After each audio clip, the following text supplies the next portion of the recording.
अच्छा क्लास, आज से हम एक नया टॉपिक स्टार्ट कर रहे हैं जिसका नाम है बूटस्ट्रैप। ठीक है, हो सकता है आप में से किसी ने पहले इसका नाम सुना हुआ हो। सुना है किसी ने? है? सुना है किसी ने? अवैस, बूटस्ट्रैप का नाम सुना है? क्या करता है बूटस्ट्रैप? तुम्हें क्या लगा क्या है बूटस्ट्रैप? फिर भी मतलब अपनी जुबान में क्या लगा के कोड रखा होता है, अपनी वेबसाइट में कॉपी पेस्ट कर सकते हैं। और मोइस? नो आइडियाज है? आयशा? No idea? अच्छा, बूटस्ट्रैप ना बेसिकली एक फ्रेमवर्क है सीएसएस एंड जावास्क्रिप्ट का। अच्छा, अब एक जो फ्रेमवर्क का वर्ड है ये आपके लिए बड़ा नया ऐसा है। ठीक है, आपको नहीं पता ये क्या होता है। सीएसएस और जावास्क्रिप्ट सबको समझ आती है भाई। सीएसएस क्या है? जो एचटीएमएल को स्टाइल करती है। और जावास्क्रिप्ट क्या है? जो एचटीएमएल के साथ इंटरेक्ट करती है या यूजर को इंटरेक्टिविटी प्रोवाइड करती है वेब पेज के ऊपर। ठीक है। अब सर ये फ्रेमवर्क क्या बोला है? इसको एक प्रॉब्लम से एक मिसाल से समझते हैं, आओ। यहाँ पर वीएस कोड में मैंने एक फोल्डर ओपन कर रखा है बूटस्ट्रैप लेक्चर्स के नाम से। ठीक है। यहाँ पर मैं एक फाइल बनाता हूँ index dot H T M L के नाम से। ठीक है, और एक फाइल बना लेता हूँ style dot C S S के नाम से। किस नाम से बना ली मैंने? Style dot C S S. यहाँ पर एक बॉयलर प्लेट लगाता हूँ, कोई मुश्किल नहीं है, जो हम करते हुए आ रहे हैं। और इस सी एस एस की फाइल को अपनी फाइल से क्या कर देंगे? लिंक कर देंगे। सर्व करते हुए आ रहे हैं, बड़ा इजी है। ठीक है। अच्छा, अब बूटस्ट्रैप क्या कहती है? बूटस्ट्रैप क्या कहती है उससे पहले हम ये समझते हैं कि हम बूटस्ट्रैप को इस्तेमाल क्यों करें। अब मान लो आपके पास एक H1 है। ठीक है, और उसमें लिखा हुआ है ओएस। ठीक है, और फिर एक और H1 है उसके अंदर लिखा हुआ है मोइज, फिर एक और H1 है उसके अंदर लिखा हुआ है वकास। कितने H1 है? 3 H1 है। इसको हैंड टू हैंड हम ब्राउजर पे रन भी करते हैं ताकि हम अपना आउटपुट देख सकें। ठीक है। अच्छा, अब देखो जब आप एक वेबसाइट बनाते हो, ठीक है, तो सबसे पहली चीज जो आप डिसाइड करते हो ना, वो है वेबसाइट की थीम। क्या डिसाइड करते हैं? भाई गोला गंडा थोड़ी बनाएंगे। ठीक है, ग्रीन व्हाइट का कॉम्बिनेशन रख लेंगे, ब्लैक रेड का कॉम्बिनेशन रख लेंगे, ऐसा ही हुआ। थीम डिसाइड करते नहीं करते? ठीक है, तो सबसे पहले हम क्या डिसाइड कर रहे होते हैं? थीम। ठीक है। अब देखो थीम में तुम्हें ये पता होगा कि मैं जितने भी हेडिंग्स होंगी उन्हें क्या कलर दूंगा, ये जितने मेरे मेन कंटेनर्स होंगे उन्हें मैं बैकग्राउंड कलर क्या दूंगा, ये मेरा जो नैव बार होगा उसका बैकग्राउंड कलर क्या होगा। ऑलमोस्ट फुटर नैव बार का कलर सेम होगा, बीच में जो कंटेनर्स होंगे उनका कलर भी क्या होगा? सेम होगा। और सारी हेडिंग्स का कलर भी क्या होगा बेस? ऐसा ही है ना? ठीक है, अगर मैंने होम पेज पर कोई हेडिंग डाली है तो अबाउट अस पे भी वो हेडिंग का वही कलर रखूंगा, अगर मैं ब्लू थीम लेते हुए चल रहा हूं तो। ऑब्वियस सी बात है। ठीक है। तो अब यहां पर एक चीज है कि लेट सपोज मान लो कि आपके पास 3 H1 है और 3 H1 को आप एक ही कलर देना चाहते हो। क्या करना चाहते हो? क्या करना चाहते हो? एक ही कलर। तो आप क्या करोगे सर? आप ना इसको एक क्लास दे दोगे। क्या दे दोगे? एक एक क्लास। मान लो अगर आप इसको हेडिंग बोलते हो तो आप इसे हेडिंग कह दोगे। क्या कह देंगे बस? हेडिंग कह देंगे। गौर से समझना इस बात को, अभी बूटस्ट्रैप नहीं पढ़ा रहा, अभी सिंपल एक एग्जांपल समझा रहा हूँ। अपनी सीएसएस में आऊंगा, हेडिंग का सेलेक्टर ओपन करूंगा और यहाँ पर वो कलर सेट कर दूंगा जो मेरी थीम का है। ऐसा ही है वैस? ऐसा ही है। ठीक है। अब मैंने एक क्लास सेलेक्टर बना दिया जिसका नाम क्या है? हेडिंग। क्या नाम है? हेडिंग। और हेडिंग क्लास में किसी भी एलिमेंट को दूंगा तो उसका कलर क्या हो जाएगा? रेड हो जाएगा। ये बात ऑब्वियस है, ये बात समझ आती है। यहां पर है हमने सिर्फ किसको दी थी? ओवेस को, तो ओवेस का कलर क्या हो गया? रेड हो गया। अच्छा, एचटीएमएल में आए और यहाँ पर अगर मैं चाह रहा हूँ वकास का कलर भी क्या हो जाए? हेडिंग वाला हो जाए, तो मैं इसको बस क्या दूंगा? क्लास दूंगा हेडिंग। मुझे दोबारा वकास के ऊपर सीएसएस करने की जरूरत नहीं है। यहाँ पर रिफ्रेश करा, वकास पर भी वो चीज अप्लाई हो जाएगी। हो जाएगी नहीं हो जाएगी? ठीक है। इसी तरह आपके पास जो बेसिक बेसिक प्रॉपर्टीज होती हैं, जैसे डिस्प्ले फ्लैग्स, जैसे जस्टिफाई कंटेंट सेंटर, जैसे बैकग्राउंड कलर, जैसे कलर, जैसे ग्रेडियंट, बैकग्राउंड इमेज, बहुत सारी प्रॉपर्टीज होती है नहीं होती? बॉर्डर होता है आपके पास, और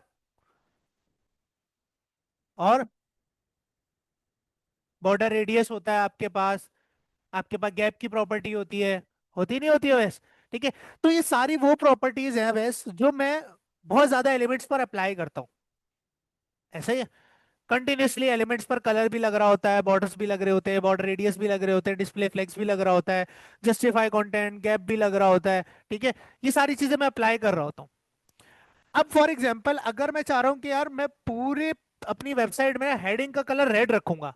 तो मैंने क्या किया, मैंने style dot C S S में आकर क्या किया, एक हेडिंग सेलेक्टर बनाया और उसको कलर रेड दे दिया। अब ये हेडिंग क्लास अवैस में किसी को भी दूंगा, उस पर कलर क्या हो जाएगा, रेड। तो मैंने एक थीम बना दी, बना के रख दी, एक सेलेक्टर बना दिया, किस नाम से, हेडिंग नाम से, जो किसी को भी दूंगा तो उसका कलर क्या हो जाएगा, रेड। अब मुझे बार बार लिखने की जरूरत नहीं पड़ेगी। व्हाट इफ अगर मैं आपको कहूं कि ये भी आपको बना बनाया मिल जाएगा। नहीं बात समझे, बात समझो, देखो मैं कह रहा हूं कि ये जो मैंने खुद से लिखा है ना, डॉट हेडिंग कलर रेड, ठीक है, ये भी अगर मुझे कोई बना बनाया दे दे और बस मुझे ये बता दे कि अगर तुम अपने किसी टैग को हेडिंग की क्लास दोगे तो उस पर ये कलर हो जाएगा, तो क्या मुझे सीएसएस लिखनी पड़ेगी? अगर कोई मुझे पहले से सीएसएस की फाइल बना कर दे दे, जिसमें हेडिंग के लिए कलर डिफाइन हो, जिसमें बॉर्डर रेडियस की क्लासेस डिफाइंड हो, जिसमें बैकग्राउंड कलर की क्लास डिफाइन हो। अब यहां देखो, एक काम करते हैं, यहां पर ना मैं एक क्लास बनाता हूं जिसका नाम मैं रखता हूं P5। क्या रखा हमने, P5। अब P से मुराद है मेरा यहाँ पर पैडिंग। क्या मुराद है, P से क्या मुराद है, पैडिंग मुराद है सर, ठीक है। अब P5 लेवल की, यानी कि पैडिंग 5th लेवल की, मतलब नाम रखा है ऐसी मैंने ना, मतलब मैंने बोला पैडिंग 5 लेवल की होगी, यानी 5 पिक्सल की पैडिंग कहना चाह रहा हूं मैं। क्या कहना चाह रहा हूं, 5 पिक्सल की। तो मैं इसमें लिखूंगा, क्या लिखूंगा, पैडिंग अप्लाई कर दो क्या, 5 पिक्सल की। अब मुझे एक बात बताओ, मैं अपने टैग, किसी भी टैग को जाकर अगर P5 की क्लास दूं तो उस पर पैडिंग 5 पिक्सल अप्लाई नहीं होगी? हो जाएगी, नहीं हो जाएगी? अगर ये भी कोई मुझे पहले से बनाकर दे देता तो मुझे इतनी सीएसएस भी करनी पड़ती, करनी पड़ती नहीं करनी पड़ती? नहीं करनी पड़ती ना, बस मुझे क्लास का नाम पता होना चाहिए कि भाई कौन से क्लास के पीछे कौन सी प्रॉपर्टी लगी हुई है। बात समझ आ रही है? ठीक है, कि फॉर एग्जाम्पल पहले से एक चीज बनी हुई रखी हुई है, एक क्लास बनी हुई रखी हुई है, उस पर कोई प्रॉपर्टी चलती है, और वो क्लास उठाई और डायरेक्ट क्या कर दी, बस अप्लाई करी जिस पर वो काम चाहिए, और आपका काम हो जाएगा, आपको सीएसएस करने की जरूरत नहीं पड़ेगी। अब फॉर एग्जांपल ये मैंने फाइल बनाई style dot C S S की, अगर ये फाइल मैं अवैस तुम्हें दे दूं तुम्हारे कंप्यूटर में और तुम इसे अपनी एचटीएमएल के साथ कनेक्ट कर लो, तो क्या तुम्हें पैडिंग 5 पिक्सल के लिए सीएसएस लिखनी पड़ेगी? तुम क्या करोगे, बस P5 अप्लाई करोगे किसी भी टैग पर और उस पर पैडिंग 5 पिक्सल लग जाएगी। तुम किसी भी टैग पर हेडिंग की क्लास अप्लाई करोगे, उसका कलर क्या हो जाएगा, रेड हो जाएगा। यही बूटस्ट्रैप है, यही क्या है, बूटस्ट्रैप है। अब बात करते हैं जो कीवर्ड है ना, फ्रेमवर्क, ये क्या है, ठीक है। जब हम कोई भी लैंग्वेज यूज कर रहे होते हैं, चाहे वो HTML हो, चाहे वो प्रोग्रामिंग लैंग्वेज हो, चाहे वो स्क्रिप्टिंग लैंग्वेज हो, किसी भी टाइप की लैंग्वेज हो, ठीक है, तो हमें जब प्रोजेक्ट बनाना होता है ना, ठीक है, कोई भी प्रोजेक्ट, देखो प्रोजेक्ट बनाना है ना, वेब एप्लीकेशन पे काम कर रहे हैं अभी, कोई भी वेबसाइट बनानी है, वेबसाइट डिजाइन करनी है, तो हमें ना पहले फोल्डर स्ट्रक्चर बनाना पड़ता है। क्या बनाना पड़ता है, फोल्डर स्ट्रक्चर, एक फ्लो होना चाहिए हमारे पास, ठीक है, कि भाई एसेट यहाँ रखा है, CSS यहाँ रखा है, ठीक है। अच्छा, अगर मैं तुमसे कहूं कि तुम्हें ना इंटरनेट पे कोई एक ऐसा फोल्डर मिल जाएगा सर, या ऐसी किसी ने CSS की फाइल बनाकर रखी है जिस पर हर प्रॉपर्टी की क्लास पहले से बनी हुई है, बस क्लास का नाम याद करो, अपने टैग पर लगाओ और वो काम करने लग जाएगी, तो तुम्हारे लिए आसानी हो जाएगी, हो जाएगी नहीं हो जाएगी? अब देखो, यहां पर एक बात सोचो, मेरे पास दो डिव्स हैं। कितने डिव्स हैं, दो डिव्स हैं, ठीक है। और से सुनना, एक डिव के मेरे, एक डिव का अंदर मैंने लिखा हुआ है हेलो, और दूसरे डिव के अंदर मैंने लिखा हुआ है वर्ल्ड। क्या लिखा हुआ है, वर्ल्ड। अब अगर मुझे पहले डिव को डिस्प्ले फ्लेक्स करना है तो मैं इसे कहूंगा हेलो डिव, एक क्लास दे दी। क्या क्लास दे दी, हेलो डिव, ठीक है। अब यहां पर आया, मैंने हेलो डिव को सिलेक्ट किया और मैंने यहां पर लगा दिया डिस्प्ले फ्लेक्स। क्या लगा दिया, डिस्प्ले फ्लेक्स, ठीक है।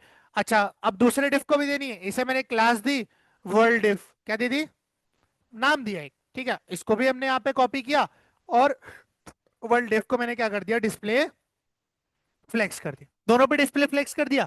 अब ये ख्वारी हो गई, मुझे लिखना पड़ गया।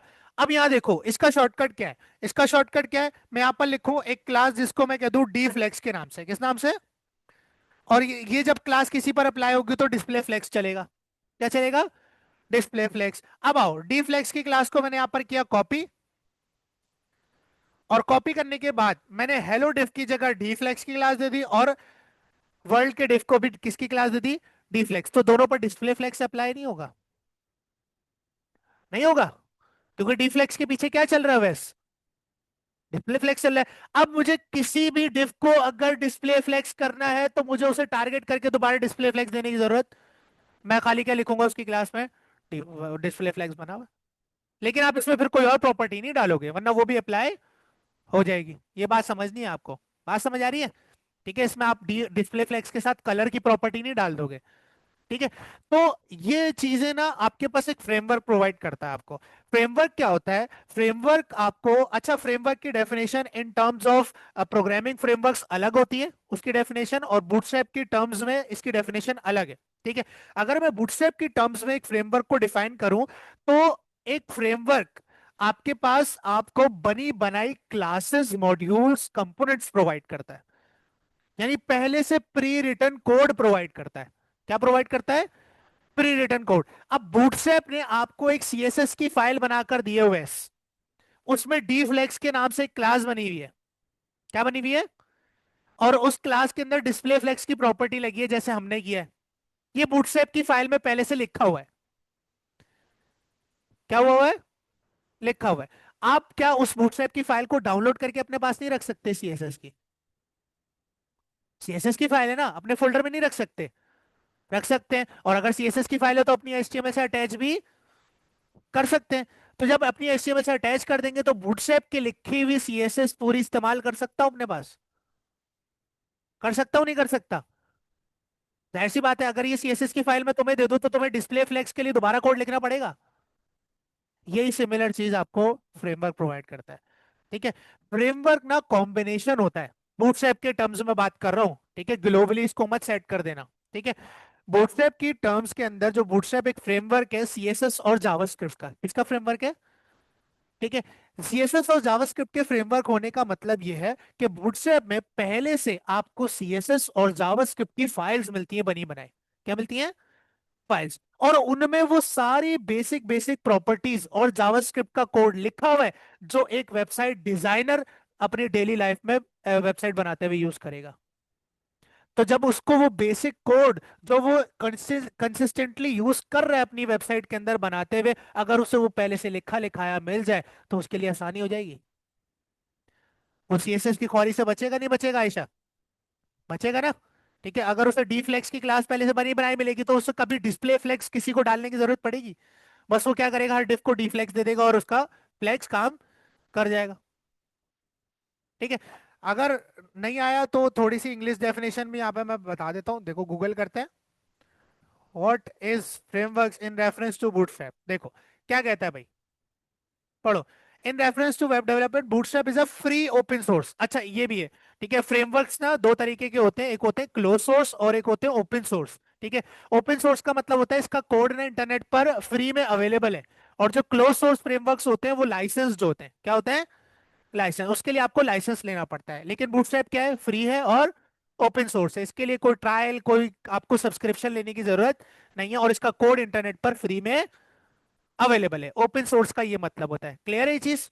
ठीक है, front end framework, front end का मतलब है कि इससे आप यूआई बना सकते हो। क्या बना सकते हो? यूआई यानी डिजाइन बना सकते हो। फ्रंट एंड का ये मतलब होता है ना, फ्रंट एंड पे क्या होता है, वेबसाइट के डिजाइन होता है। ठीक है, front end framework use to build responsive mobile first websites and applications. अच्छा इससे भी पहले ना ये लाइन पढ़ो, it acts as a pre written, pre written यानी पहले से लिखा हुआ tool kit of HTML CSS and JavaScript. यानी कि आपको बहुत सारा एचटीएमएल सीएसएस और जावास्क्रिप्ट का कोड आपको पहले से लिख कर देता है, जो एक डिजाइनर डिजाइन करते हुए वेबसाइट यूज करेगा हमेशा। तो बेसिक चीजें जैसे फ्लेक्स की क्लासेस, जैसे कलर्स की क्लासेस, जैसे बैकग्राउंड कलर की क्लासेस, जैसे बॉर्डर की क्लासेस, जैसे बॉर्डर रेडियस की क्लासेस। अगर आपको ये सारी क्लासेस बनी बनाई मिले तो आपको क्या बॉर्डर रेडियस की प्रॉपर्टी कभी कस्टमली लिखनी पड़ेगी? लिखनी पड़ेगी? बस क्या करेंगे, क्लास उठाएंगे और अप्लाई कर देंगे। क्या कर देंगे? अप्लाई कर देंगे। अभी आएगा समझ। ठीक है, design to accelerate development by eliminating the need to code common UI components from scratch. यानी कि जो चीजें एक डिजाइनर स्क्रैच से बिल्ड करता है उसको ये एक टेम्पलेट प्रोवाइड कर देता है। क्या प्रोवाइड करता है? भाई मैंने आपको फ्लेक्स की क्लास बना के दे दी, मैंने आपको बॉर्डर की क्लास बना के दे दी, मैंने आपको बॉर्डर रेडियस की क्लास बना के दे दी, मैंने आपको कलर्स की क्लासेस बना के दे दी। आपको कलर, बॉर्डर रेडियस, फ्लेक्स, इन सब के लिए दोबारा से सीएसएस लिखने की जरूरत नहीं पड़ेगी। This is called framework, combination of classes and JavaScript या जावास्क्रिप्ट का कोड। ये कहलाता है बूटस्ट्रैप फ्रेमवर्क। क्या कहलाता है? बूटस्ट्रैप फ्रेमवर्क है सीएसएस एंड जावास्क्रिप्ट का। किसका फ्रेमवर्क है? और फ्रेमवर्क होने का मतलब है कि ये सीएसएस और जावास्क्रिप्ट का प्री रिटन कोड प्रोवाइड करता है, और साथ साथ कंपोनेंट्स भी प्रोवाइड करता है। क्या प्रोवाइड करता है? कंपोनेंट्स भी। अच्छा, कंपोनेंट क्या होता है? वेबसाइट के जो इंटरफेस होता है उसके एक टुकड़े को हम कंपोनेंट कहते हैं, यानी कि नैव बार को हम एक कंपोनेंट कहेंगे, कार्ड को हम एक कंपोनेंट कहेंगे, फुटर को हम एक कंपोनेंट कहेंगे। यानी कि वेबसाइट का जो पेज है उसके एक टुकड़े को कंपोनेंट कहते हैं। क्या कहते हैं? तो जो बेसिक बेसिक कंपोनेंट है बूटस्ट्रैप आपको वो भी प्रोवाइड करता है। जैसे बना बनाया आपको कार्ड, कि आपको स्क्रैच से ना बनाना पड़े, क्योंकि कार्ड मोस्टली हर वेबसाइट में यूज होता है नहीं होता? ठीक है, नैवबार हर वेबसाइट में यूज होता है नहीं होता? अब वो अगर डिजाइनर स्क्रैच से बनाएगा तो उसे टाइम लगेगा, और अगर वो उसके कॉन्सेप्ट क्लियर है तो वो यहाँ से कोड कॉपी पेस्ट करके भी इस्तेमाल कर सकता है, उसका टाइम सेव हो जाएगा। क्या हो जाएगा? टाइम से। एक आपको स्ट्रक्चर दे दिया उसने नैप बार का, एक फुटर का स्ट्रक्चर दे दिया आपको, कार्ड का स्ट्रक्चर दे दिया आपको, एंड सो ऑन, बटन्स आपको इसने बने बनाए मिल जाएंगे। ठीक है, तो जो बेसिक बेसिक चीजें ये आपको क्या करता है, बनाकर पहले से दे देता है, जो हर डिजाइनर कंसिस्टेंटली करेगा। हाँ, कोई आउट ऑफ द बॉक्स है जो डिजाइनिंग में रेयर है। ठीक है, मतलब कि फॉर एग्जांपल कोई ऐसा कंपोनेंट है जो बहुत रेयरली किसी वेबसाइट में होता है, तो वो आपको इसमें नहीं मिलेगा। वो आपको उसमें, जैसे कोई एनिमेटेड नैव बार अगर आप बनाना चाह रहे हो तो इसमें एनिमेटेड नैव बार आपको नहीं मिलेगा कि नैव बार एनिमेशन के साथ आ रहा हो, वो आपको खुद से लिखना पड़ेगा। बस ये आपको एक बेसिक बेसिक चीजें प्रोवाइड करता है, बेसिक बेसिक क्लासेस दे देता है, भाई इस्तेमाल कर लो, आपको लिखने की जरूरत नहीं। अंडरस्टैंड? कोई सवाल हो फौरन पूछना है, डरना नहीं है। ठीक है, कोई भी XYZ सवाल हो पूछना है, पूछ लो भी। व्हाट्सएप क्या है? अवेस? किसका? HTML CSS और जावास्क्रिप्ट का। इसका मतलब क्या है फ्रेमवर्क होने का? कि ये मुझे प्री रिटर्न बहुत सारा कोड जो एक डिजाइनर डेली लाइफ में वेबसाइट के अंदर इस्तेमाल करेगा वो पहले से लिख कर दे रहा है। जैसे फ्लेक्स की क्लास मैंने बनाई, ये CSS की फाइल मैंने बनाई, तुम्हें प्रोवाइड कर दी, तो तुम्हें अब डिस्प्ले फ्लेक्स के लिए फ्लेक्स का कोड लिखना पड़ेगा? तुम कभी भी CSS में आके डिस्प्ले फ्लेक्स नहीं लिखोगे अब, सीधा सीधा हर डिफ को क्या दे दोगे, डी टी फ्लेक्स दे दोगे। ये वो आपको बना के दे रहा है, कोई टॉप चीज नहीं है, ये भी आपको CSS और जावास्क्रिप्ट की फाइल देगा, बस उसमें पहले से कोड लिखा हुआ है। अटैच करो, लिंक करो और इस्तेमाल करो। ठीक है, कोई ऐसी रॉकेट साइंस इसमें नहीं, ये आप भी कर सकते हो। भाई आप क्या करो, आप इस तरह से जैसे मैंने डी फ्लेक्स बनाया ना, आप भी एक CSS की फाइल बनाओ os.css के नाम से। ठीक है, उसके अंदर ये बेसिक बेसिक क्लासेस की सारी क्लासेस बनाकर पहले से रख दो, और ये CSS की फाइल इंटरनेट पे अपलोड कर दो, तो ये फ्रेमवर्क हो गया तुम्हारा। क्या हो गया? फिर अब कोई भी किसी को भी फॉर एग्जांपल कोड नहीं लिखना डिस्प्ले फ्लेक्स का, तो वैस की फाइल डाउनलोड करेगा, अटैच करेगा और डी फ्लेक्स लगाएगा, हो गया काम। ठीक है, यही बूटस्ट्रैप ने किया हुआ है। अच्छा, अब तीसरी बात करते हैं जिसकी वजह से बूटस्ट्रैप बड़ा पॉपुलर है। ठीक है, बूटस्ट्रैप आपको एक रिस्पॉन्सिव ग्रिड सिस्टम प्रोवाइड करता है। क्या प्रोवाइड करता है? Responsive grid system. क्योंकि मीडिया क्वेरी लिखना बहुत लोगों को हेक्टिक लगता है, तो बूटस्ट्रैप आपको एक 12 ग्रिड सिस्टम प्रोवाइड करता है। अगर आप अपनी वेबसाइट का डिजाइन बूटस्ट्रैप के उस ग्रिड सिस्टम के मुताबिक बनाओ तो आपकी वेबसाइट बिना मीडिया क्वेरी लिखे रिस्पॉन्सिव हो जाती है। आपकी वेबसाइट बिना मीडिया क्वेरी लिखे रिस्पॉन्सिव हो जाती है हर डिवाइस के लिए। है पावरफुल है नहीं है? मीडिया क्वेरी लिखी नहीं और रिस्पॉन्सिव हो गया सर, क्लासेस की मदद से। बात समझ आ रही है ये? ठीक है, तो ये बहुत सारे फीचर्स हैं जो आपको बूटस्ट्रैप प्रोवाइड करता है। अच्छा, बूटस्ट्रैप ना CSS फ्रेमवर्क्स में टॉप पर नहीं आता, मेरी नॉलेज में बूटस्ट्रैप CSS फ्रेमवर्क्स में सबसे नीचे आता है, क्योंकि इससे भी ज्यादा पावरफुल CSS और जावास्क्रिप्ट के फ्रेमवर्क्स मौजूद है मार्केट में, जिनमें सबसे पॉपुलर है टेलविंड CSS, जो आजकल मॉडर्न है। ठीक है, आपके करिकुलम में आपको ये पढ़ना जरूरी है ताकि आपको उसकी अंडरस्टैंडिंग भी हो। लेकिन बूटस्ट्रैप पढ़ने के बाद आपने लाजमी खुद से सेल्फ स्टडी करना है टेलविंड सीएसएस को। टेलविंड सीएसएस बहुत ज्यादा पावरफुल है। ठीक है, टेलविंड सीएसएस में वो क्लासेस है जो बूटस्ट्रैप को छू के भी नहीं गुजरी। एनिमेशंस भी बनाकर दी हुई है टेलविंड ने आपको। बाउंसिंग एनिमेशन, स्लाइडिंग एनिमेशन, बस क्लास लगाओ स्लाइड हो जाएगा आपका एलिमेंट। बात समझ आ रही है? बात अकल में घुस रही है? ठीक है, तो बताना मुझे अगर कुछ ना समझ आए। ठीक है, तो ये आपके पास है फ्रेमवर्क की डेफिनेशन। किसकी डेफिनेशन? फ्रेमवर्क की। ठीक है। अच्छा, दो वर्ड आपको मार्केट में मिलेंगे, एक वर्ड है फ्रेमवर्क और एक है लाइब्रेरी। ठीक है, लाइब्रेरी भी आपको बना बनाया कोड प्रोवाइड करती है और फ्रेमवर्क भी आपको बना बनाया कोड प्रोवाइड करता है, दोनों का मतलब सेम है। लेकिन कुछ की डिफरेंसेस है। क्या है? की डिफरेंसेस है। ठीक है, फ्रेमवर्क जो है वो रूल्स एंड रेगुलेशंस पे चलता है। किस पर चलता है? किस पर चलता है Ayesha? Rules and regulation. Bootstrap ने बोला है डीफ्लेक्स की क्लास है तो आपने डीफ्लेक्स ही लिखना है। हाँ, अगर डाउनलोड कर लिया आपने उसका कोड तो फिर आप उसका नाम चेंज कर सकते हो क्योंकि वो आपके सिस्टम में डाउनलोड हो गया। ठीक है, लेकिन रूल है कि भाई अगर डिस्प्ले फ्लेक्स डी फ्लेक्स से लगेगा तो डी फ्लेक्स ही लिखना है। फ्रेमवर्क में कोई थर्ड पार्टी चीज नहीं यूज हो सकती। यानी कि अगर आप बूटस्ट्रैप के साथ कोई और फ्रेमवर्क भी यूज करना चाह रहे हो तो आप वो मिलाकर यूज नहीं कर सकते। जबकि लाइब्रेरी में थर्ड पार्टी इन्वॉल्वमेंट अलाउ होती है। लाइब्रेरी में कोई रूल्स एंड रेगुलेशंस नहीं होते। फ्रेमवर्क में रूल्स एंड रेगुलेशंस होते हैं, स्ट्रिक्टनेस होती है कि भाई जितना दिया उतना ही खाओ, इससे ज्यादा आगे बढ़ने की जरूरत नहीं। यही है बस, इससे ना कम है ना ज्यादा है। ठीक है, तो आपको ये डिफरेंस भी पता होना चाहिए। देखो, एआई के एरा में ना सुपीरियर वो बंदा है जिसको ना कॉन्सेप्ट पता है। जो सवाल पूछने पे जवाब दे दे वो सुपीरियर है। वरना गूगल करके डेफिनेशन तो कोई भी बता सकता है। ठीक है, तो वैसे वीडियो चल रही है लेकिन अच्छी बात है, सब सुन लेंगे। देखो, एपटेक और यूनी के बच्चे में ना पहले क्या फर्क होता था? ठीक है, एपटेक और यूनी के बच्चे में ये फर्क होता था कि यूनी के बच्चे के पास ना कॉन्सेप्ट होते थे, थ्योरी होती थी। क्या होती थी? कॉन्सेप्ट या थ्योरी होती थी, उसके बाद प्रैक्टिकल नहीं होता था। क्योंकि यूनिवर्सिटी में आज भी प्रैक्टिकल उस लेवल का नहीं सिखाया जाता, बस ऊपर ऊपर से पढ़ा दिया जाता है। ठीक है, आज का जो एरा है ना, इसके अंदर जो यूनी का बच्चा है ना, जिसके कॉन्सेप्ट क्लियर है, जिसकी थ्योरी क्लियर है, जिसको मुंह जुबानी ब्रेन के अंदर ये पता है कि ये चीज क्या काम करती है, वो प्रैक्टिकल एआई की मदद से बड़ी आराम से कर रहा है। और एपटेक का बच्चा जिसको प्रैक्टिकल आता है, वो कॉन्सेप्ट नहीं सीख रहा, वो सिर्फ एआई कर रहा है और अपने ब्रेन को जंग लगा रहा है। ठीक है, तो आपका फोकस अब कॉन्सेप्ट पर होना चाहिए, किसी भी चीज की डेप्थ में घुसने पर होना चाहिए, थ्योरेटिकल ब्रेन में पता होना चाहिए।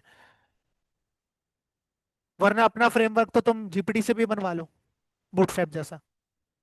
बात समझ आ रही है? लेकिन वो चीज तो आपको तब समझ आएगी जब आपके कॉन्सेप्ट क्लियर होंगे, जब भी आप सुपीरियर के लाओगे। ठीक है, तो इस एरा के अंदर अगर आपको स्टैंड आउट करना है ना तो आपके कॉन्सेप्ट क्लियर होने चाहिए। किसी भी चीज को हल्के में नहीं लेना। अगर मैं इतनी लंबी करता हूँ, इतनी अल्फाज बोलता हूँ, इतनी डिटेल में बताता हूँ तो इसलिए ताकि हर लिहाज से, हर पहलू से तुम लोगों को पता हो कि ये क्या है, ये क्या है। अब देखो, मैंने लाइब्रेरी बताना जरूरी नहीं था, लेकिन मैंने बता दिया कि अगर कभी को पूछ ले कि लाइब्रेरी भी तो यही होती है, तो लाइब्रेरी और फ्रेमवर्क में क्या डिफरेंस होता है। लेकिन किसी ने लिखा नहीं, किसी ने एक ने भी अपनी कॉपी पे नहीं लिखा, सबकी कॉपीज खुली हुई है। अभी भी कॉपी नहीं उठा रहे तुम।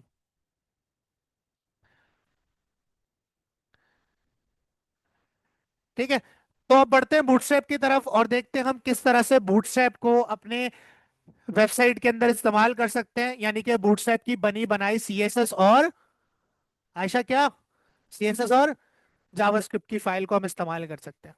ठीक है, बूटस्ट्रैप की ऑफिशियल वेबसाइट है। कौन सी वेबसाइट है? Official, getbootstrap.com।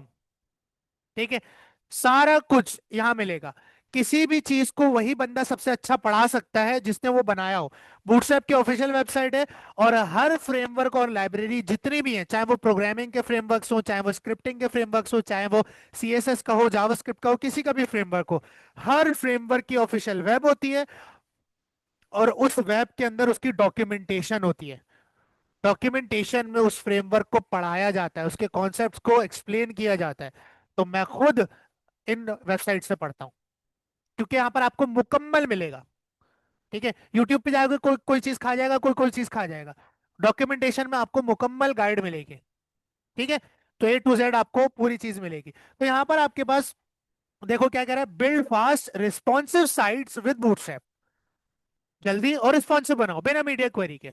और बहुत कुछ कंपोनेंट्स भी बना के देता है, क्लासेस भी देता है बनी बनाई आपको, और रिस्पॉन्सिव भी करके देता है। अच्छा, रिस्पॉन्सिव ऑटोमेटिक करके नहीं देगा। रिस्पॉन्सिव के लिए आपको एक पैटर्न फॉलो करना पड़ता है।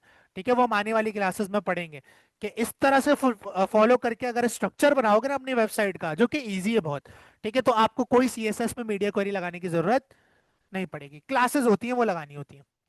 Powerful extensible and feature packed front end tool kit. Tool kit है भाई ये। कोई लैंग्वेज, कोई लैंग्वेज नहीं है। लैंग्वेज कौन सी है इसके पीछे? CSS और JavaScript. Build and customize with Sass, utilize pre build grid system. Pre build grid system यानी जो रिस्पॉन्सिव का इसका ग्रिड सिस्टम है उसकी बात कर रहा है। एंड कंपोनेंट्स, कंपोनेंट्स यानी पीस ऑफ UI। बटन, ये बटन एक कंपोनेंट है, ये इमेज एक कंपोनेंट है, ये हेडिंग एक कंपोनेंट है, वगैरह वगैरह। ठीक है, and bring projects to life with powerful JavaScript plugins. With powerful JavaScript plugins. अभी हम लोगों ने रिस्पॉन्सिव नैप बार बनाया था। फ्री बार के क्लिक के ऊपर हम लोगों ने पीछे जावास्क्रिप्ट का फंक्शन चलाया था, जो कि टॉगल करता था एक्टिव की क्लास को। याद आ रहा है? वो काम आपको ये करके देता है जावास्क्रिप्ट की मदद से। ड्रॉप डाउन बनाना है, क्लिक करना है किसी लिंक के ऊपर, ड्रॉप डाउन खुल जाए। जावास्क्रिप्ट है ना, क्लिक करने पे UI लोड हुई है। ये भी आपको बूटस्ट्रैप के जावास्क्रिप्ट के प्लगइन्स करके देते हैं। तो जिंदगी सर हो गई है अब आसान। लेकिन इसको तभी यूज करना जब तुम्हारा जमीर मुतमईन हो कि हाँ मुझे ये समझ आता है, वरना यूज नहीं करना। इसी वजह से मैंने प्रोजेक्ट में तुम लोगों को ये यूज नहीं करने दी। और ये बात तुम्हें भी पता है कि तुमने सीखा है। फिर ये दे देता ना तो फिर तो हो गया था काम। फिर तो HTML CSS तुम कभी पढ़ते ही नहीं। ठीक है, तो सर हम जो है ऊपर देखो डॉक्स लिखा हुआ है। ठीक है, डॉक्स पर जाएंगे। ठीक है, तो यहाँ पर ही आपको पूरा बताएगा गाइड के कैसे अप्लाई करना है, कैसे सारी चीजें करनी है। डॉक्यूमेंटेशन से पढ़ेंगे सर ऑफिशियल। ठीक है, हर चीज समझते जाएंगे। Bootstrap is a powerful feature-packed front-end toolkit build anything from prototype to production in minutes। खैर मिनट्स तो नहीं, टाइम लगता है। वो खैर एक लाइन लिखी हुई है इसने। क्विक स्टार्ट, कि भाई बूटस्ट्रैप क्विक स्टार्ट कैसे होगी। अब देखो, बूटस्ट्रैप की ना CSS और जावास्क्रिप्ट की फाइल है जिसे अपनी HTML में कनेक्ट करना है। क्या करना है वैस? कनेक्ट करना है। अब उसको कनेक्ट करने के दो तरीके हैं। कितने तरीके हैं? तो देखो, जब जब मेरे पास मेरी फाइल एग्जिस्ट करती है, ये एग्जिस्ट करती है ना मेरे फोल्डर में, तो मैं इसे लिंक कर सकता हूं।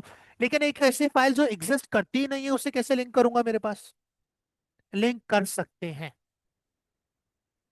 ठीक है, बूटस्ट्रैप ने क्या किया है, बूटस्ट्रैप ने अपनी CSS और जावास्क्रिप्ट की फाइल इंटरनेट पर ना होस्ट करी हुई है, इंटरनेट पर रखी हुई है। कोई भी बंदा उस CSS की पूरे कोड को और जावास्क्रिप्ट के पूरे कोड को उठा सकता है। क्या कर सकता है? पूरे कोड को उठा सकता है। ठीक है, तो यहां देखते हैं सर कैसे। आओ चेक करते हैं सर, हमें कहाँ मिलेगा, आओ देखते हैं। अच्छा यहाँ देखो, शुरू से पढ़ते हैं ताकि आपको स्टेप बाय स्टेप समझ आए।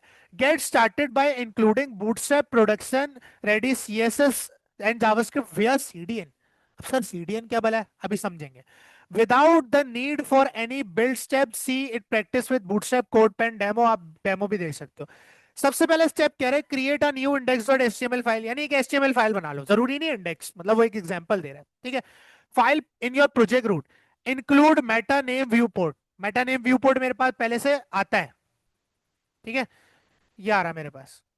मेटा नेम व्यू पोर्ट का टैग पहले से बॉयलर प्लेट में होता है, तो मुझे लगाने की जरूरत नहीं। Tag as well as proper responsive behaviour in mobile devices. ठीक है, तो ये इस तरह की बॉयलर प्लेट मेरे पास पहले से लगी हुई है। वो कह रहा है पहले ये कर लो। पहले क्या करो, एक HTML फाइल बनाओ और उसके अंदर ये कोड रख दो। अच्छा भाई, हमने रखा हुआ है, हमें कॉपी पेस्ट करने की जरूरत नहीं है। अच्छा, फिर नीचे आ जाओ। दूसरा स्टेप, include Bootstrap CSS and JavaScript. अब बताएगा कि कैसे होगा, आओ चेक करते हैं। Place the link tag. Link tag क्यों लगाते हैं? CSS को लिंक करने के लिए। And in the head for our CSS and the script tag. अब स्क्रिप्ट टैग क्यों लगाते हैं? ताकि जावास्क्रिप्ट को लिंक कर सके। कैसे लिंक कर सके? जावास्क्रिप्ट को। For our JavaScript bundle including Popper for positioning, dropdowns, popovers and tooltips. ठीक है। अगर आप जावास्क्रिप्ट का लिंक नहीं लगाओगे तो कोई इंटरेक्शन जो बूटस्ट्रैप की वो काम नहीं करेगी, यानी नैप बार का साइड बार नहीं खुलेगा, बटन के क्लिक पर ड्रॉप डाउन नहीं खुलेगा, कोई एक्शन नहीं होगा अगर सीडीएन नहीं होगा, यानी लिंक नहीं होगा। सीडीएन का मतलब है लिंक। क्या मतलब है? लिंक। अभी सीडीएन एक्सप्लेन करूंगा। ठीक है। अच्छा, अब यहां देखो, इस पूरी बॉयलर प्लेट में आपको नया क्या दिख रहा है, गौर से देखो। रुको, इसे मैं कॉपी करता हूं और इसको मैं नोटपैड पे रखता हूं। इस पूरी बॉयलर प्लेट में आपको नया क्या दिख रहा है? लिंक का टैग और लिंक का टैग और स्क्रिप्ट का टैग। ऐसा है आशा? और कुछ नया है? जूम कर दूं? ये लो, देखो। HTML हेड बॉडी वैसा ही है, मेटा के टैग्स वैसे ही है, टाइटल का टैग वैसा ही है। हेड क्लोज हुआ, बॉडी ओपन हुई, H1 लगा हुआ है और HTML क्लोज हो गया। नया क्या है? ये स्क्रिप्ट का टैग और ये लिंक का टैग। अब हमें पता है कि लिंक के अंदर href के अंदर पाथ होता है CSS की फाइल का। लिंक के href में क्या होता है वैस? पाथ होता है किसका? और स्क्रिप्ट के सोर्स में किसका पास पाथ होता है? जावास्क्रिप्ट की फाइल का। अब यहाँ देखो, इसके अंदर ना बहुत सारे एट्रीब्यूट्स लगे हुए हैं। इसके अंदर देखो, रिलेशन का एट्रीब्यूट भी लगा हुआ है, इसके अंदर इंटीग्रिटी का भी लगा हुआ है, इसमें कुछ क्रॉस ओरिजिन भी लगा हुआ है, वगैरह वगैरह। अच्छा सर, ये ना मेरे काम के नहीं है, इंटीग्रिटी और क्रॉस ओरिजिन, इसको मैंने हटा दिया। अब क्लीन हो गया थोड़ा लिंक का टैग। ठीक है, वो हटा दो, कोई मसला नहीं है। ठीक है। और यहाँ से भी ये इंटीग्रिटी वगैरह ये सब हटा दो। अब देखो, मेरे लिंक और स्क्रिप्ट क्लीन हो गया। अब अगर आप देखो तो इसका लिंक कैसा ही, देखो ये पूरा लिंक है इसका। HTTPS। HTTPS हर उस चीज के साथ लगता है जो इंटरनेट पर अवेलेबल होती है। ऐसा ही है। इसका मतलब ये लिंक कर रहा है बूटस्ट्रैप की फाइल को डायरेक्ट इंटरनेट से। यानी कि बूटस्ट्रैप के पास सर्वर, उसके सर्वर में जहां फाइल रखी है, डायरेक्ट उसका लिंक कर रहा है। यानी कि CSS की फाइल मेरे पास मौजूद नहीं है। अच्छा सर, अगर ये बूटस्ट्रैप की फाइल को लिंक कर रहा है, अगर मैं इसे उठाकर ब्राउजर पे पेस्ट करूं तो मुझे CSS की फाइल मिल जाएगी बूटस्ट्रैप की? मिल जानी चाहिए ना। ये देखो पूरा क्या लिखा हुआ है, cdn.jsdeliver.net। एक वेबसाइट है। ठीक है, एक वेबसाइट है।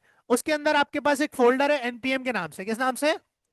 और उसके अंदर एक और फोल्डर है bootstrap@5.3.8 के नाम से, उस वेबसाइट में। ठीक है। और फिर उस वेबसाइट में एक और फोल्डर है, किस नाम से? इसके नाम से। और उस जिसमें भी एक और फोल्डर है। और उस CSS के फोल्डर के अंदर एक फाइल रखी हुई है जिसका नाम है bootstrap.min.cn। तो ये कौन सी फाइल है? CSS की फाइल है ना। आखिर में क्या लगा हुआ है? CSS। अगर सर मैं ये पूरा लिंक उठाऊं, क्योंकि ये इंटरनेट पर अवेलेबल है, ये पूरा लिंक उठाया मैंने। ठीक है। और आकर मैंने ब्राउजर पर पेस्ट किया, क्या किया? तो आपके सामने पूरी CSS शो हो गई जो बूटस्ट्रैप ने इंटरनेट पर रखी हुई है। इतनी सारी CSS है ना, तुम्हारी सोच है। तो सर इसका मतलब ये सही लिंक कर रहा है। ऐसा ही है। इसने HRF में ये लिंक दिया हुआ है ना, इसका मतलब मेरी ये CSS की फाइल अटैच हो जाएगी। लेकिन अगर आप डायरेक्ट ऑनलाइन करते हो, यानी कि डायरेक्ट आप बूटस्ट्रैप की जो लाइव CSS की फाइल है उसे लिंक करते हो अपनी HTML फाइल में, तो शर्त यह है कि हमेशा इंटरनेट चलना चाहिए, तभी बूटस्ट्रैप लोड होगी। क्योंकि आपके पास फाइल मौजूद नहीं है। भाई हम क्या कर रहे हैं, हम बूटस्ट्रैप की CSS और जावास्क्रिप्ट को लिंक करना चाह रहे हैं, जो उसने पहले से बनाकर रखी हुई है। अब ये रखी हुई है उसके अपने सर्वर पर। मेरे पास तो नहीं है ना बूटस्ट्रैप की CSS की फाइल। और मैंने आपको खोल के दिखा दिया, वो जो लिंक इसने मुझे अटैच करके दिया है वो यही खोलता है। क्या खोलता है? CSS खोलता है। अगर आपको नहीं यकीन, देखो ये पूरा कोड कॉपी करता हूं, Ctrl+A किया। क्या किया? कॉपी कर लिया। क्या कर लिया? कॉपी।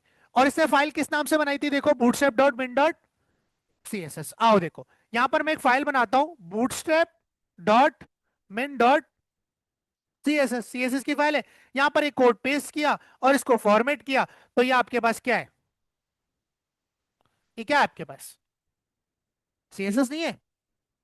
CSS है ना। अब मेरे पास पूरा कोड मौजूद है अपनी फाइल के अंदर, पहले मौजूद नहीं था। पहले डायरेक्ट इंटरनेट से लिंक किया हुआ था। क्या किया हुआ था वैस? अब मैंने फाइल बना के पूरा कोड अपने पास रख लिया। अब मैं इस कोड का मालिक हूं। That's why it is called open source. Open source हर उस चीज को कहते हैं जो इंटरनेट पर फ्री में, जिसका कोड अवेलेबल हो। क्या अवेलेबल हो? पूरा कोड दिया हुआ है भाई, ले लो फ्री में। बूटस्ट्रैप बोलता है खैराती है। और कितनी हजार लाइन का कोड है, जरा लाइन देखना। सोच सकते हो कितनी बड़ी सीएसएस लिखी हुई है इन्होंने। अगर तुम इसे स्क्रॉल करो, ये देखो, इसको स्क्रॉल करते रह जाओगे जिंदगी खत्म हो जाएगी। इतनी सीएसएस लिखी है, इतनी ज्यादा। बात समझ आई है? ठीक है। तो हम ना बूटस्ट्रैप को दो तरीके से अपने किसी भी एचटीएमएल की फाइल से लिंक कर सकते हैं। एक है डायरेक्ट ऑनलाइन लिंक, जो मुझे दे रहा था। क्या है? Direct online link. और एक ये कि मैं पूरा कोड उठाकर अवैस अपने पास रख लूं। बात समझ आ रही है? अब देखो, दोनों में फर्क क्या है। अगर मैं ऑनलाइन लिंक लगाता हूं तो बूटस्ट्रैप तभी लोड होगी जब इंटरनेट चल रहा होगा। लेकिन अगर मैं कोड अपने पास रख लेता हूं, क्या करता हूं, कोड अपने पास रख लेता हूं, तो फिर ये ऑफलाइन लोड हो जाएगा। क्योंकि अब मैं मालिक हूं इस फाइल का। बूटस्ट्रैप इस फाइल का मालिक नहीं। ऑनलाइन पे बूटस्ट्रैप मालिक है। अच्छा, अब इन दोनों के ड्रॉबैक्स भी हैं, अगर फायदे भी है तो। अब जैसे ऑनलाइन लिंक में नुकसान है कि इंटरनेट नहीं होगा तो लोड नहीं होगी। लेकिन ऑनलाइन में एक फायदा भी है। अब देखो, फॉर एग्जांपल फ्यूचर में बूटस्ट्रैप खुद की फाइल को अपडेट करता है, मतलब कुछ नई क्लासेस निकालता है वो। ठीक है, तो नई क्लासेस इसी में बनाएगा ना, अलग फाइल में तो नहीं बनाएगा ना। ऐसा ही है। और वो अपडेट करेगा। अब फॉर एग्जांपल अगर मैं ऑफलाइन चला रहा हूं, यानी कि मैंने कोड उठाकर रख लिया था, तो क्या मेरा जो बूटस्ट्रैप नई क्लासेस निकालेगी वो इस कोड में अपडेट होगा? कभी भी नहीं है, तो मेरे अपने सिस्टम में रखी हुई है। लेकिन अगर मैंने ऑनलाइन लिंक लगाया हुआ है तो फिर मुझे अपडेटेड कोड मिलेगा, क्योंकि वो सर्वर पे अपडेट होगा। मैंने ऑनलाइन लिंक लगाया हुआ है तो ऑटोमेटिकली मेरी फाइल भी अपडेटेड ही होगी। तो ज्यादातर लोग सीडीएन यानी ऑनलाइन लिंक ही लगाते हैं, ताकि फ्यूचर में अगर बूटस्ट्रैप कुछ अपडेट करता है अपनी फाइल में तो वो चेंजेस भी आपको देखने को मिल जाते हैं, जबकि ऑफलाइन में आपको वो देखने को नहीं मिलते। ऑफलाइन में ये फायदा भी है कि आप जो है वो क्या कर सकते हो, आप इसके अंदर अपनी क्लासेस भी बना सकते हो। बात समझ आ रही? क्योंकि फाइल आपके पास आ गई ना पूरी की पूरी। आप अपनी क्लास बना दो, उसमें अपनी सीएसएस भी कर सकते हो। आप चाहो तो क्लासेस के नाम बदल दो। अब डिस्प्ले फ्लेक्स के लिए बूटस्ट्रैप ने क्लास रखी हुई है डी फ्लेक्स, आप उसको पूरा डिस्प्ले फ्लेक्स कर दो, नाम चेंज कर दो। ठीक है, आओ यहाँ देखो, कंट्रोल एफ करता हूँ, यहाँ पर मैं सर्च करके दिखाता हूँ, ये आ गई डी फ्लेक्स की क्लास। हमने भी तो ऐसे ही लिखा था, हमने को तोप लिखी थी। अब ये फाइल जब मैं लिंक कर दूंगा अपनी एचटीएमएल फाइल से, तो किसी भी चीज को अगर डिस्प्ले फ्लेक्स करना होगा तो उसको एक्सेस करके दोबारा डिस्प्ले फ्लेक्स लिखने की जरूरत है? उसे क्या दे दूंगा, क्लास डी फ्लेक्स। काम आसान हो गया। इसमें बॉर्डर्स के लिए, कलर्स के लिए, बैकग्राउंड कलर्स के लिए, फ्लेक्स बॉक्स के लिए, ग्रिड के लिए, इनपुट्स के लिए, हर चीज के लिए क्लास है तकरीबन। मतलब हर चीज के लिए नहीं कहेंगे, तकरीबन हर चीज के लिए क्लास। तो इससे क्या होता है, आपको बस क्लास पता होनी चाहिए, और आप जैसे उसे अपने एलिमेंट पर क्या करते हो आयशा, अप्लाई करते हो, और आपका काम हो जाता है। अब आपको कभी भी जिंदगी में डिस्प्ले फ्लेक्स लिखना नहीं पड़ेगा सीएसएस में आकर। और ये भी मैंने नहीं लिखा, ये तो बूटस्ट्रैप ने लिख कर दिया है भाई। ठीक है। तो ये सारी चीजें हैं सर। ये देखो, डिस्प्ले नन के लिए क्या दी हुई है क्लास, डिस्प्ले नन लिखते थे ना पूरा, उसने दे दिया डी नन। भाई किसी को भी डी नन लिख दो, वो डिस्प्ले नन हो जाएगा। ये हम नहीं बना सकते क्या? तो मुश्किल है? ठीक है। तो बूटस्ट्रैप को लिंक करने का दो तरीके हैं। ठीक है, एक है वेयर सीडीएन। अब सीडीएन की बात करते हैं। सीडीएन की भी फुल फॉर्म आपको पता होनी चाहिए। सीडीएन की फुल फॉर्म होती है कंटेंट डिलीवरी नेटवर्क। यानी कि एक ऐसा लिंक, एक ऐसा ऑनलाइन लिंक, या एक ऐसा इंटरनेट का लिंक जो कि कंटेंट डिलीवर करता हो। अब देखो, बूटस्ट्रैप की वेबसाइट पर वो सारी सीएसएस रखी हुई थी। ऑनलाइन लिंक लगाया, मैं उसे इस्तेमाल कर सकता हूं ना अपने ऑफलाइन पीसी के अंदर।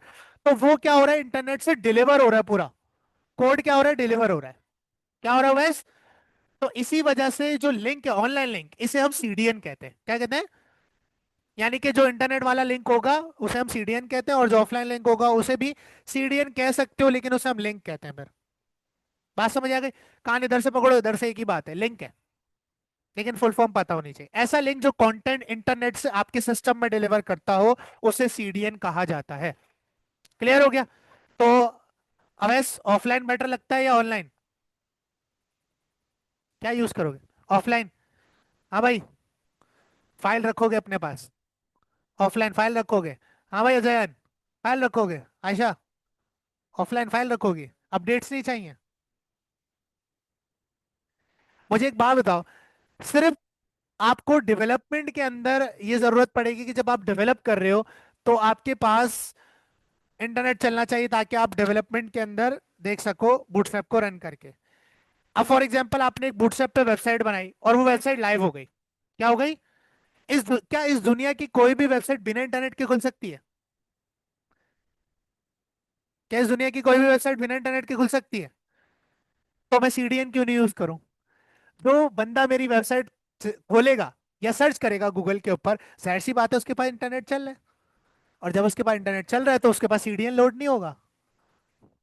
तो ऑब्वियस सी बात है ना, ये तो सिर्फ डेवलपमेंट करते हुए मुझे हर्डल फेस हो सकता है कि कहीं मैं जो है ना कैफे शॉप पे बैठा हूँ और मैं डेवलपमेंट कर रहा हूँ किसी वेबसाइट की और इंटरनेट नहीं है।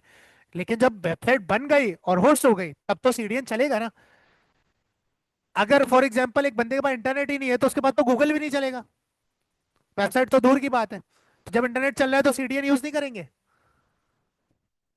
अक्ल ही नहीं है तुम लोगों में। ठीक है, तो ज्यादा बेटर वे क्या है? सीडीएन है। सीडीएन यूज करने का एक और फायदा क्या है?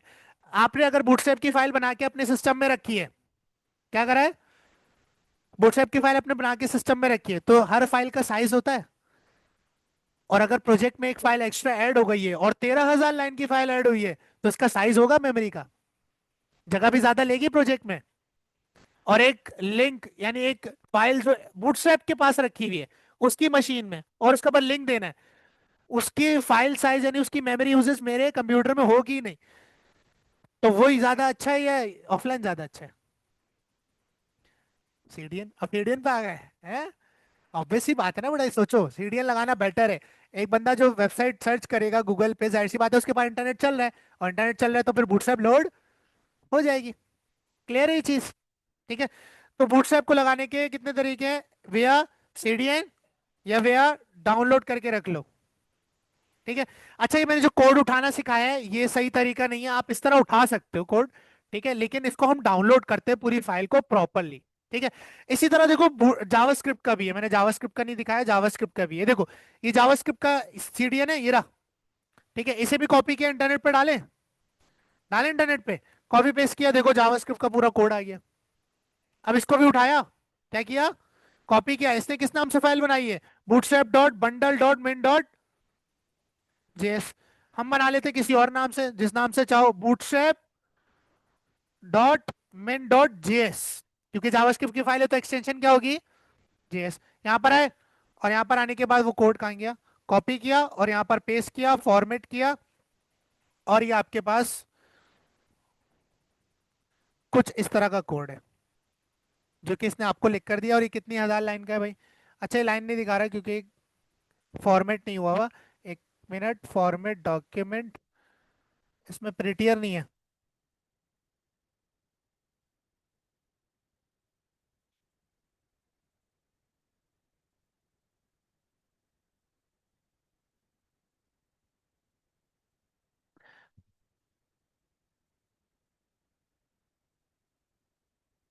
ये देखो कितने 1,000 लाइन का कोड है, 4,226। ये भी आपको इसने बना कर दिया है, बस आपको मेथड्स और फंक्शंस के नाम पता होने चाहिए और इस्तेमाल करो, मजे करो।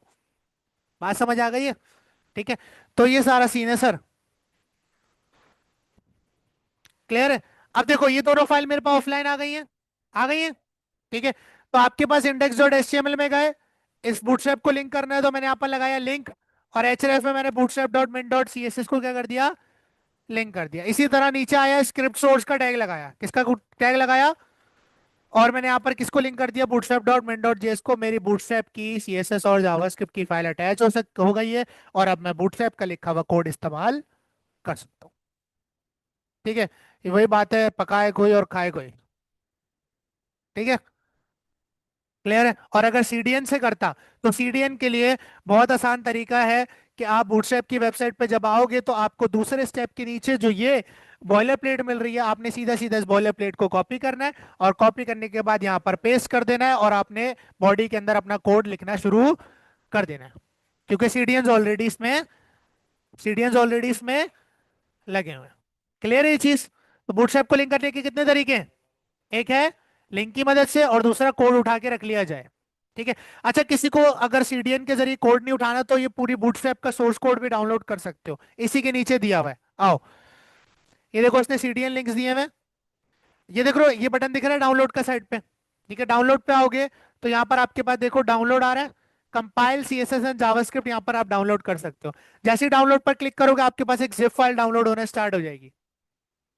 ठीक है, इसमें वो आपको फाइल्स मिल जाएंगी जो bundle dot min dot JS है और मिन डॉट सी एस एस वाली जो फाइल है। ठीक है, यहाँ पर आए, कॉपी ओपन किया, इसको हम राइट क्लिक करके क्या करेंगे, एक्सट्रैक्ट करेंगे। सबसे पहले क्या करेंगे, एक्सट्रैक्ट करेंगे, गौर से देखना। ठीक है, एक्सट्रैक्ट करने के बाद ये आपके पास फोल्डर बन गया। इसे ओपन करेंगे, इसके अंदर जाएंगे तो आपको दो फोल्डर मिलेंगे, सीएसएस और जावास्क्रिप्ट। सीएसएस में जाओगे बहुत सारी फाइल मिलेंगी, बहुत सारी। ठीक है। अच्छा, अब यहाँ पर आपने एक चीज का ध्यान रखना है कि ऊपर ना आपके पास व्यू है, व्यू फाइल एक्सप्लोरर का। व्यू में आकर ना यहाँ पर आपने देखना है फाइल नेम एक्सटेंशन आपकी चेक हो। अगर ये चेक नहीं होगी तो आपको dot C S S dot JS लिखा हुआ नजर नहीं आएगा। ठीक है, पूरा पूरा नाम नजर नहीं आएगा। अब यहाँ देखो Bootstrap dot min dot C S S नजर आ रही है। सारी फाइल्स उठाने की जरूरत नहीं है। सही है मोइस, सिर्फ कौन सी उठाएंगे, Bootstrap dot min dot C S S. ये दिख रही है, ये रही। ठीक है, तो एक काम करते हैं, वीएस कोड में जो फाइल्स रखी थी उन्हें कर देते हैं डिलीट। क्या कर देते हैं, डिलीट कर देते हैं। ठीक है, ये सही तरीका है डाउनलोड करके। वैसे ऐसे भी कोड उठा सकते हो जैसे मैंने उठाया था। ठीक है, यहां से इस फाइल को किया कॉपी, कॉपी करने के बाद अपने वीएस कोड में कर दिया पेस्ट। ये आ गया पूरा कोड, वही कोड है।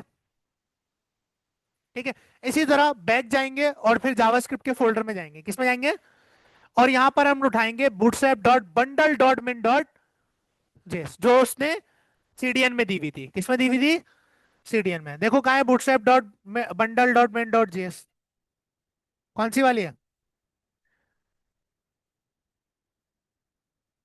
नहीं, हाँ, तीसरी एरी।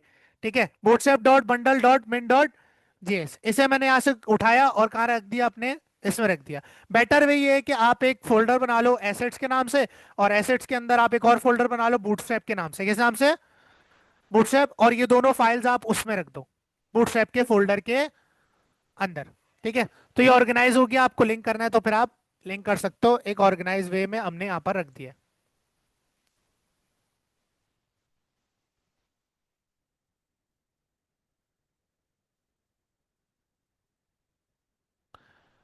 क्लियर है ये चीज। ठीक है, तो आपके पास देखो दो फाइल्स यहाँ पर बनकर आ चुकी हैं बूटस्ट्रैप के अंदर। अब आप इसे ऑफलाइन लिंक करो या सीडीएन आप यूज कर रहे हो तो फाइल डाउनलोड करने की जरूरत नहीं है, सीधा सीडीएन लिंक हो गया और आप इस्तेमाल कर सकते हो। क्लियर है, दोनों तरीके क्लियर है। बूटस्ट्रैप लगाना आ जाए फिर इस पर बात करेंगे कि इसके अंदर क्या होता है, कौन कौन सी क्लासेस होती हैं। इतना सबको क्लियर है, पक्की बात है। ठीक है, अब इसकी बहुत ही हम बेसिक प्रॉपर्टीज पढ़ेंगे। ठीक है,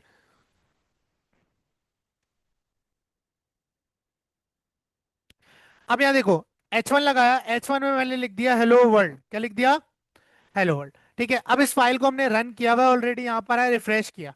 अच्छा, कुछ नोटिस किया, बूटस्ट्रैप लगने के बाद कुछ नोटिस किया, फॉन्ट फैमिली चेंज हो गई। ये HTML वाली फॉन्ट फैमिली है, नहीं है, इसका मतलब है ये बूटस्ट्रैप की फॉन्ट फैमिली है। कौन सी है, आप चेंज भी कर सकते हो, अपनी सीएसएस की फाइल बनाओ उसमें इंपॉर्टेंट देके आप चेंज कर सकते हो। ठीक है, वो भी बताऊंगा कैसे। ठीक है, और देखो जो बाय डिफॉल्ट साइडों से मार्जिन पैडिंग और बॉक्स साइजिंग बॉर्डर बॉक्स है वो भी इसमें बाय डिफॉल्ट लगा हुआ है, तो वो भी लिखने की जरूरत नहीं। और बोलो, और क्या चाहिए जिंदगी में, फाइल अटैच करते ही ये सब हो गया, और कुछ चाहिए जिंदगी में। ठीक है, अच्छा, अब बात करते हैं बूटस्ट्रैप के कलर्स पर। किस पे बात करेंगे, किस पे बात करेंगे सर, कलर्स पर। बूटस्ट्रैप आपको कलर्स की बहुत सारी क्लासेस देता है। क्या देता है, कलर्स की बहुत सारी क्लासेस, जिनके नाम आपको ऑब्वियसली याद होने चाहिए। ठीक है, सबसे पहला जो आपको कलर बना, देखो हर कलर की नहीं मिलेगी। ठीक है, हर कलर की नहीं मिलेगी, जिसकी नहीं है उसको आपको कस्टमली लगाना पड़ेगा। ठीक है, तो यहां पर मैं बना ले, आपके पास सबसे पहला जो कलर है वो है प्राइमरी। बूटस्ट्रैप में उसे प्राइमरी कहते हैं। क्या कहते हैं, प्राइमरी। फिर आपके पास है सेकेंडरी। कौन सा है, सेकेंडरी। तीसरा कलर है आपके पास सक्सेस। कौन सा कलर है, सक्सेस। उसके बाद आपके पास कलर है डेंजर। उसके बाद आपके पास कलर है वार्निंग। उसके बाद आपके पास कलर है इन्फो। उसके बाद आपके पास कलर है डार्क। उसके बाद आपके पास कलर है वाइट और कुछ केसेस में लाइट भी होता है, मतलब कहीं कहीं लाइट के तौर पे बोला गया और कहीं कहीं व्हाइट बोला गया ऐसे। ठीक है, एंड सो ऑन, बहुत सारे कलर्स हैं और भी हैं। ठीक है, जो जहन में आ रहे हैं वो बता रहा हूँ। ठीक है, अब प्राइमरी जो कलर है ना, वो है थोड़ा लाइट ब्लू सा। किस तरह का कलर है? लाइट ब्लू सा। लाइट ब्लू कलर को बूटस्ट्रैप प्राइमरी बोलता है। क्या बोलता है? लाइट ब्लू कलर को बूटस्ट्रैप क्या कहता है क्लास की सूरत में? प्राइमरी। सेकेंडरी को बूटस्ट्रैप कहता है ग्रे। सेकेंडरी मतलब grey. Success means green. Success means danger का क्या होगा? रेड। देखो नाम ऐसा रखा, वार्निंग का क्या होगा? येलो। इन्फो का क्या होगा? Sky blue. अच्छा, लाइट ब्लू नहीं होता है, मतलब कि क्या कहेंगे ना, डार्क ब्लू होता है ना लाइट ब्लू होता है, ऐसा कलर होता है ये। जैसे हमारी चेयर का है ना, तो ब्लू कह लो उसे। ठीक है, डार्क होता है डार्क ग्रे। डार्क ग्रे ये मुकम्मल ब्लैक नहीं होता, मतलब ये क्लोज टू ब्लैक होता है, लेकिन ये पूरा ब्लैक नहीं होता। और व्हाइट आपको पता है, व्हाइट। ठीक है, तो जब भी आपको किसी टेक्स्ट को, कहीं बॉर्डर को कोई ब्लू कलर देना है, किसी बैकग्राउंड में कोई ब्लू कलर लगाना है, तो वहां पर हम कौन सी क्लास यूज करेंगे? प्राइमरी। लेकिन हम डायरेक्टली नहीं कर सकते इन कलर्स को यूज। ठीक है, अच्छा, आप करेंगे कैसे? अब हम यहाँ पे यूज करेंगे प्रीफिक्स का। किसका? प्रीफिक्स। प्रीफिक्स, प्री मतलब पहले, प्री मतलब पहले। अच्छा, इनसे पहले कुछ लगेगा, इन सारे कलर से पहले क्या लगेगा? कुछ ना कुछ लगेगा। अब देखो कलर्स हम कहाँ कहाँ लगा सकते हैं। अब मैं कलर बैकग्राउंड में लगा सकता हूँ, मैं टेक्स्ट पर लगा सकता हूँ, मैं बॉर्डर पर लगा सकता हूँ, और टेबल पर लगा सकता हूँ। बहुत सारी जगह पर कलर्स लगा सकता हूं। तो यहां पर जिस पर कलर लग रहा है वही प्रीफिक्स होगा। मतलब कि अगर आप किसी ऐसे एलिमेंट को प्राइमरी कलर देना चाह रहे हो जिसमें आप टेक्स्ट का कलर ब्लू करना चाहते हो, किसका कलर? बैकग्राउंड कलर नहीं। देखो H1 है, H1 का टेक्स्ट का कलर भी ब्लू हो सकता है, उसका बैकग्राउंड कलर भी ब्लू हो सकता है।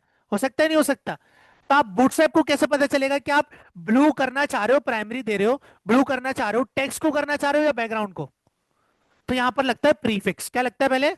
इस कलर से। अगर आप टेक्स्ट को करना चाहते हो तो आप लगाते हो प्रीफिक्स टेक्स्ट हाइफन। क्या लगाते हो? और उसके बाद आपके पास कलर आता है, जैसे अगर आप ब्लू करना चाह रहे हो तो आप लिखोगे टेक्स्ट हाइफन प्राइमरी। अगर आप ग्रीन कलर देना चाहते हो तो आप टेक्स्ट हाइफन सक्सेस लिखोगे। तो ये कलर अप्लाई करेगा, उस कलर को अप्लाई करेगा टेक्स्ट पर। किस पर अप्लाई करेगा? टेक्स्ट पर। ये कलर की प्रॉपर्टी वाला काम करता है। टेक्स्ट प्राइमरी लिखेंगे तो क्या होगा? कौन सा कलर आएगा? ब्लू। टेक्स्ट सक्सेस लिखेंगे तो? टेक्स्ट रेड लिखेंगे तो? सॉरी, टेक्स्ट डेंजर लिखेंगे तो? अगर टेक्स्ट वार्निंग लिखेंगे तो? येलो। अच्छा, वहीं पर अगर मुझे बैकग्राउंड पे लगाना है तो वहां आ जाता है बीजी हाइफन। क्या आ जाता है? अगर मैं किसी एलिमेंट को बीजी हाइफन देके कोई भी कलर का नाम दे दूं, प्राइमरी सक्सेस सेकेंडरी, तो बैकग्राउंड पर कलर अप्लाई होगा। कहां अप्लाई होगा? बैकग्राउंड पर कलर अप्लाई होगा। ठीक है, अगर मैं बॉर्डर देके दे दूं, क्या करके दे दूं? बॉर्डर देके, तो किस पे लगेगा फिर? किस पर लगेगा? बॉर्डर पे लगेगा। ठीक है, अगर मैं टेबल देके कलर दे दूं तो फिर किस पर लगेगा? तो ये प्रीफिक्स जो है ना, ये बड़ा मैटर करता है कलर से पहले। ये बताता है बूटस्ट्रैप को ये प्राइमरी कलर है, ये किस पर लगाना है, बैकग्राउंड में लगाना है, टेक्स्ट पर लगाना है, बॉर्डर पे लगाना है, टेबल पे लगाना है, किस पर लगाना है। अंडरस्टैंड?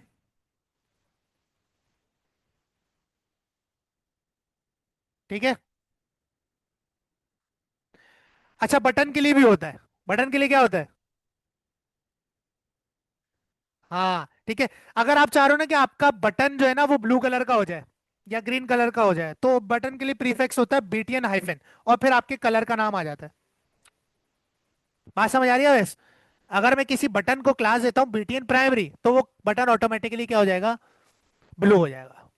और बीटीएन सक्सेस दूंगा तो ग्रीन हो जाएगा। आओ अब इसको अप्लाई करके देखते हैं। और ये जब ही अप्लाई होगा जब आपके सीडीएंस या आपके लिंक्स लगे हुए होंगे, क्योंकि ये क्लासेस जितनी भी हैं ये बनी बनाई रखी हुई है किसमें?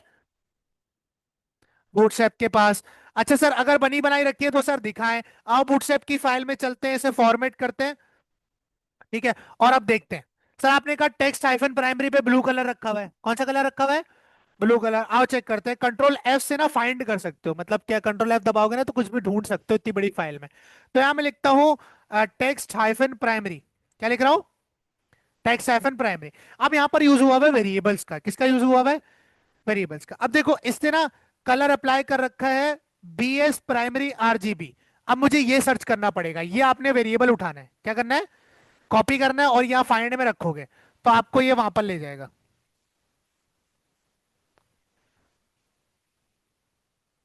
ये रहा BS प्राइमरी, दिख रहा है BS प्राइमरी, दिख रहा है, कौन सा कलर है, सेकेंडरी का क्या है,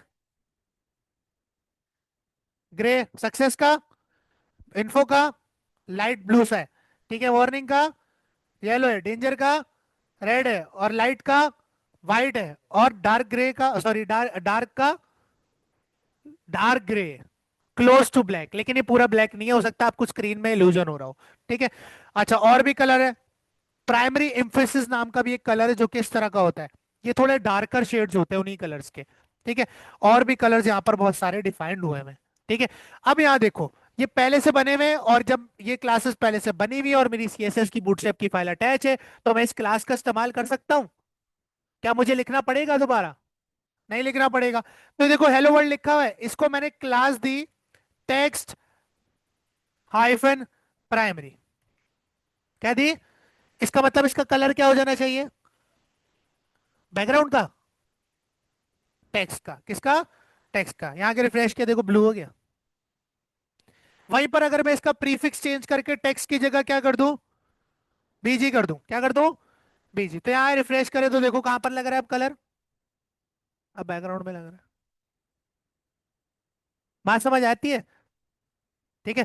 तो आहिस्ता आहिस्ता जब आप इसे यूज करोगे तो आपको क्लासेस याद हो जाएंगी, इसकी क्लासेस के नाम बहुत इजी होते हैं। ठीक है। और मेरा ख्याल है आपको याद हो भी गया होगा, इतना मुश्किल नहीं है ये। किस किस को याद हो गई ये क्लासेस? अच्छा सवाल पूछता हूँ, पता चल जाएगा। जयान, अगर मुझे किसी भी टैग के बैकग्राउंड पर रेड कलर लगाना है तो मैं क्या क्लास दूंगा? गुड। आयशा, अगर मुझे किसी एलिमेंट के बॉर्डर पर लाइट ब्लू कलर लगाना है, light blue, sky blue, info, border hyphen info. अच्छा हाइफन लिखना है, ठीक है, हाइफन पार्ट है क्लास के नाम का, दिखाया है मैंने अभी। ठीक है। तो ये सारी क्लासेस ना पहले से सर क्या हुई है, बनी बनाई रखी हुई है। ठीक है। एक दफा हम इसका डॉक्यूमेंटेशन से ओवरव्यू कर लेते हैं। ठीक है। यहाँ पर आपको, आप कस्टमाइज में आओगे ना, साइड पे देख रहे हो कस्टमाइज का ऑप्शन है, इसमें आपको कलर्स मिल रहे हैं। ठीक है। कलर्स में आ जाना है, यहाँ आपको तमाम कलर्स की और उसकी क्लासेस का पता चल जाएगा। देखो सारे कलर्स बता रहा है भाई, सक्सेस, सक्सेस RGB वगैरह वगैरह वगैरह। ठीक है। ये सारे कलर्स यहाँ पर पहले से बने बनाए, देखो ये बता रहा है, ये प्राइमरी है, सेकेंडरी है, सक्सेस है, डेंजर है, वार्निंग है, इन्फो है, लाइट और डार्क है। ठीक है। तो इसमें कोई मुश्किल नहीं, अगर आपके जहन से निकल भी जाए तो आप यहाँ से आके रिवाइज कर सकते हो, लेकिन मैंने इतना करवा दिया है कि आपको अब जहन से निकलेगा नहीं। ठीक है। अच्छा ब्लू के शेड्स भी होते हैं इसमें। ठीक है। हाइफन लिख के 200 लिखोगे तो लाइट शेड होगा, हाइफन लिख के 900 लिखोगे तो डार्कर शेड होगा। बात समझ आती है? ये डिफरेंट शेड्स भी हैं इसके, इसके अंदर। ठीक है। ये भी हम अगली क्लास में रिपीट करके एक्सप्लोर करेंगे। ये बात सबको समझ आती है? अच्छा कुछ नहीं मिल रहा हो ना तो ऊपर सर्च बार है इसका। ठीक है। यहाँ पर है, अब यहाँ देखो मुझे बैकग्राउंड कलर्स पे जाना है, तो यहाँ पर देखो बैकग्राउंड लिखा मैंने, तो आ गया बैकग्राउंड कलर ऊपर ही, एंटर किया है, मुझे बैकग्राउंड कलर्स पे ले आएगा। देखो बैकग्राउंड कलर्स की वही क्लासेस है जो मैंने आपको पढ़ाई है। अब इसमें कुछ एक्स्ट्रा क्लासेस है जो कलर के लिए नहीं है। देखो जैसे आपके पास यहाँ पर आ रहा है BG सक्सेस सटल। ठीक है। सटल मतलब लाइट ग्रीन, सटल मतलब, अब ब्लू का भी है, primary subtle, secondary subtle, danger subtle. ठीक है। तो सबके लिए लाइट शेड भी इसमें मौजूद है। क्लियर है? क्योंकि बैकग्राउंड में कभी कभी लाइट शेड चाहिए होता है, इतना डार्कर शेड नहीं चाहिए होता, तो इसमें एक्स्ट्रा क्लासेस भी उसके लिए मौजूद हैं। तो ये डॉक्यूमेंटेशन ही आपको सब कुछ बताती है। क्लियर है? ठीक है। बस हमें क्या करना है, हमें क्लासेस के नाम याद रखने, और वो क्लास लगाने पर क्या होगा हमें ये याद रखना, और हमारा काम हो जाएगा। इतनी बात सबको क्लियर हो गई है? किसी का कोई सवाल? ठीक है। अच्छा हम जो बूटस्ट्रैप का वर्जन पढ़ रहे हैं वो है 5 से ऊपर का, जिसे हम बूटस्ट्रैप 5 ही कह रहे होते हैं, लेकिन हम पढ़ रहे हैं 5.3। कैसे पता चला? बूटस्ट्रैप के ऑफिशियल वेब पे यहाँ पर लिखा हुआ है। ठीक है। तो फ्रेमवर्क्स के ना वर्जन आते हैं, यानी जब अपडेट होते हैं तो वर्जन बढ़ते जाते हैं। ठीक है। ये चीज सबको क्लियर है? किसी का कोई इसमें सवाल? बूटस्ट्रैप क्या है? एक फ्रेमवर्क है सीएसएस और जावास्क्रिप्ट का, जिसके अंदर हमें बनी बनाई टूल किट मिलती है सीएसएस और जावास्क्रिप्ट की, फाइल्स की, जिसमें पहले से बहुत ज्यादा जो बेसिक कोड है जो एक डिजाइनर या एक वेब डिजाइनर इंटरफेस बनाने के लिए यूज करता है, वो पहले से लिखा हुआ है। अब डिस्प्ले फ्लेक्स करने के लिए कभी भी डिस्प्ले फ्लेक्स टारगेट करके लगाना नहीं पड़ेगा। बॉर्डर लगाने के लिए बॉर्डर को लगाना अब सिर्फ क्लास पता होनी चाहिए और लगाएंगे। अभी बहुत सारा है इसके अंदर, अभी हम आहिस्ता आहिस्ता एक्सप्लोर करेंगे। ये चीज क्लियर है? ठीक है, किसी को रिपीट करना हो तो मैंने रिकॉर्ड कर दी है और मैं यूट्यूब पे अपलोड भी कर दूंगा वीडियो। ठीक है, तो वहां से रिपीट कर सकता है। अंडरस्टैंड?